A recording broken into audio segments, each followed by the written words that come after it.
حضرت ابو جندل رضی اللہ تعالی عنہ ایک عظیم اور جلیل القدر صحابی رسول صلی اللہ علیہ وسلم، جنہوں نے دین اسلام کے لیے بیش بہا قربانیاں پیش کی، دین اسلام کی کئی طرح سے خدمات کی، مگر اسلام قبول کرنے کی پاداش میں خود کے گھر کے اندر ہی آپ کو مقید کر دیا گیا تھا۔ آپ کا جرم صرف اتنا تھا کہ آپ نے اپنے آباء و اجداد کے دین کو خیر آباد کہتے ہوئے ایک نئے دین پر ایمان لے آئے تھے، اور وہ دین دین اسلام تھا۔ آپ کا جرم صرف اتنا تھا کہ آپ نے اپنے آباء و اجداد کی ناک مکے کے اندر کٹوا دی تھی، کیونکہ آپ محمد صلی اللہ علیہ وسلم پر اور ان کے رب پر ایمان لائے تھے۔ لیکن اتنے مظالم سہنے کے بعد بھی آپ نے دین اسلام سے منہ نہیں موڑا، اپنے آباء و اجداد کی عزت کی خاطر دین اسلام کو خیر آباد نہیں کہا، بلکہ خود اپنے آباء و اجداد کو ہی خیر آباد کہہ دیا، اور دین اسلام پر پوری استقامت کے ساتھ قائم رہے۔ آج کی اس ویڈیو میں ہم آپ ہی کی حیات مبارکہ کا مطالعہ کریں گے۔ ہم جانیں گے کہ آخر کون کون سی قربانیاں آپ نے پیش کی، کون کون سے کارنامے آپ نے انجام دیے، اور اپنی کن قربانیوں کی وجہ سے آج آپ تاریخ اسلام کے سنہرے اوراق میں بھی زندہ ہیں، اور ہمارے دلوں میں بھی آپ زندہ ہیں۔ السلام علیکم ورحمۃ اللہ وبرکاتہ۔ حاضرین، میں ہوں محمد خان، اور آپ تمام لوگوں کا تہہ دل سے استقبال کرتا ہوں البخاری یوٹیوب چینل پر۔ آپ کا مکمل نام کچھ یوں ہے: ابو جندل عاص بن سہیل بن عمر القرشی۔ آپ کی کنیت ابو جندل ہے اور آپ کا نام عاص ہے۔ آپ کی پیدائش مکہ مکرمہ میں ہی ہوئی۔ حضرت ابو جندل رضی اللہ تعالی عنہ نے ایسے وقت میں اسلام قبول کیا جب اسلام دشمنی زوروں پر تھی، اور آپ کا گھر اس دشمنی کا گڑھ بنا ہوا تھا۔ آپ کے والد گرامی کو جب آپ کے اسلام قبول کرنے کی بات کا علم ہوا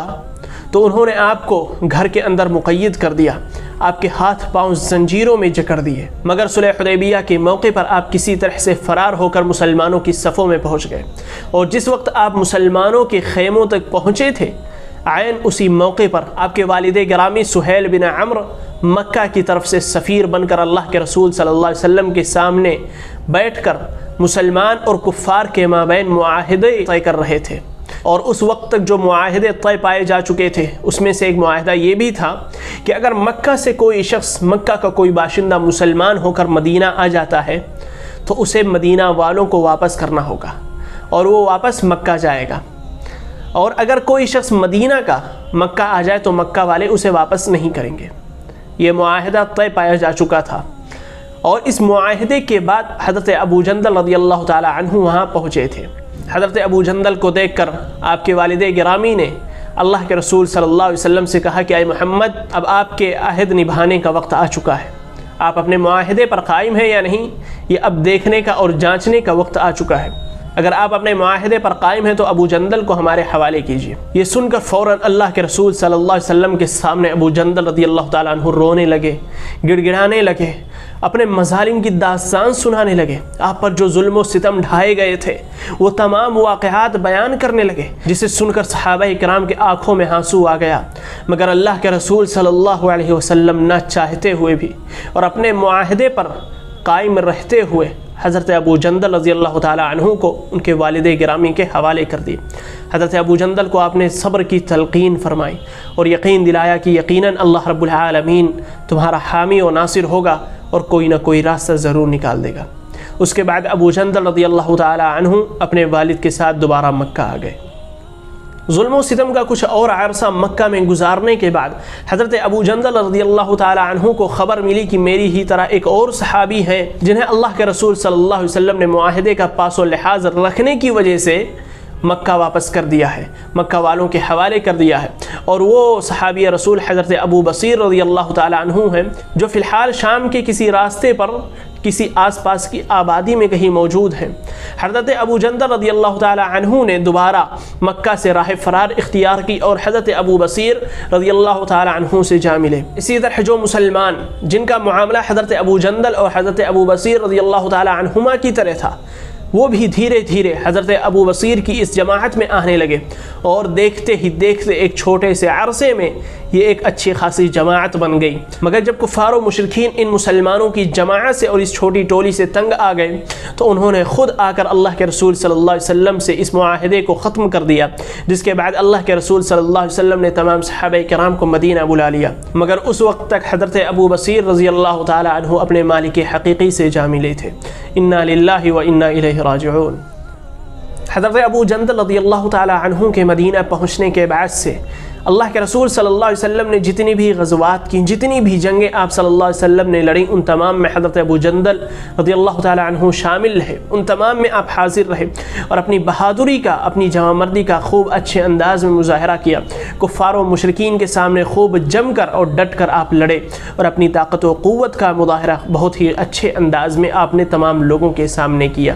آپ ایک جنگجو اور شہسوار انسان تھے۔ آپ جس قدر بہادر اور نڈر انسان تھے، بالکل اسی طرح آپ نیک و صالح اور عابد و زاہد انسان تھے۔ صوم و صلاۃ، صدق و صدقہ، حلم و بردباری، تقوی و پرہیزگاری، وفاداری و فاشعاری، عفت و پاک دامنی، عاجزی و انکساری، خوش اخلاقی و مننساری، یہ تمام اوصاف حمیدہ حضرت ابو جندل رضی اللہ تعالی عنہ کے اندر موجود تھی۔ اس کے علاوہ جو دیگر اوصاف حمیدہ ہوتی ہیں وہ تمام کی تمام آپ میں موجود تھی۔ اللہ اور اس کے رسول کے احکامات پر آپ ہمیشہ عمل پیرا رہتے تھے، آپ کے ایک حکم پر اپنی جان تک نچھاور کرنے کو ہمیشہ تیار رہتے تھے، گویا کہ آپ اخلاق حسنہ کا پیکر مجسم تھے۔ عہد فاروقی میں جب حضرت عمر بن خطاب رضی اللہ تعالی عنہ نے شام پر لشکر کشائی کی اور شام پر چڑھائی کی تو اس لشکر میں حضرت ابو جندل رضی اللہ تعالی عنہ بھی شامل تھے، مگر طاعون کی شکل میں اللہ رب العالمین نے اپنے اس مومن بندے کو سفر آخرت پر مدعو کیا، جس پر حضرت ابو جندل رضی اللہ تعالی عنہ نے پوری دنیا کو الوداع کہتے ہوئے داعی اجل کو لبیک کہا اور اپنے مالک حقیقی سے جا ملے۔ انا للہ و انا الیہ راجعون۔ اللہ رب العالمین حضرت ابو جندل رضی اللہ تعالی عنہ کی قبر کو منور کرے اور جنت الفردوس میں اعلیٰ سے اعلیٰ مقام عطا فرمائے، آمین ثم آمین۔ محترم حاضرین، آج کی اس ویڈیو میں ہم نے ایک ایسے عظیم اور جلیل القدر صحابی رسول کی حیات مبارکہ کو جانا ہے، جنہوں نے اسلام قبول کرنے کی وجہ سے اپنے گھر کی مخالفت سہی۔ اسلام قبول کرنے کی پاداش میں خود آپ کے والد گرامی نے آپ کو سزائیں دی، آپ پر مصیبت و مشکلات کے پہاڑ توڑے گئے۔ آپ کا جرم صرف اتنا تھا کہ آپ نے اپنے آباء و اجداد کے دین کو چھوڑ کر ایک نئے دین کو قبول کر لیا تھا، جو کہ دین برحق ہے، اور اس جرم کی پاداش میں آپ کو بے حد سزائیں دی گئی۔ مگر آپ کا ایمان مضبوط تھا، آپ مضبوط ایمان کے مالک تھے، استقامت پر قائم رہے، اپنے رب سے دعائیں کرتے رہے، صبر کرتے رہے، جس کا انجام یقیناً اللہ رب العالمین کی طرف سے ایک نیک انجام تھا۔ لہذا ہم تمام مسلمانوں کو یہ سبق اور یہ سیکھ ملتی ہے کہ ہم تمام لوگ استقامت کے ساتھ دین اسلام پر قائم رہیں، اللہ اور اس کے رسول کے بتلائے ہوئے راستے پر عمل کریں، گناہوں سے اجتناب کریں اور اللہ سے ہمیشہ دعا گو رہیں کہ اے اللہ تو ہم تمام لوگوں کو زیادہ سے زیادہ نیک عمل کرنے کی توفیق عطا فرما، آمین۔ یہ ویڈیو اگر آپ لوگوں کو پسند آئی ہے تو اسے ایک لائک ضرور کریں۔ ویڈیو اگر دینی اور علمی لگے تو اسے اپنے دوست و احباب تک ضرور شیئر کریں، تاکہ یہ علمی ویڈیو وہ تمام لوگ جان سکیں اور انہیں بھی اس چیز کا فائدہ ہو سکے، ایک عظیم اور جلیل القدر صحابی رسول کی سیرت مبارکہ جاننے کا انہیں بھی موقع مل سکے۔ آپ چینل پر نئے ہیں یا اگر ابھی تک چینل کو آپ نے سبسکرائب نہیں کیا ہے تو اسے سبسکرائب کرنے کے ساتھ ساتھ بیل آئیکن ضرور دبا لیں، تاکہ اس طرح کی علمی ویڈیوز جب بھی ہم آئندہ فیوچر میں اپلوڈ کریں آپ تک سب سے پہلے پہنچ سکے۔ شکراً، جزاکم اللہ خیر، والسلام علیکم ورحمۃ اللہ وبرکاتہ۔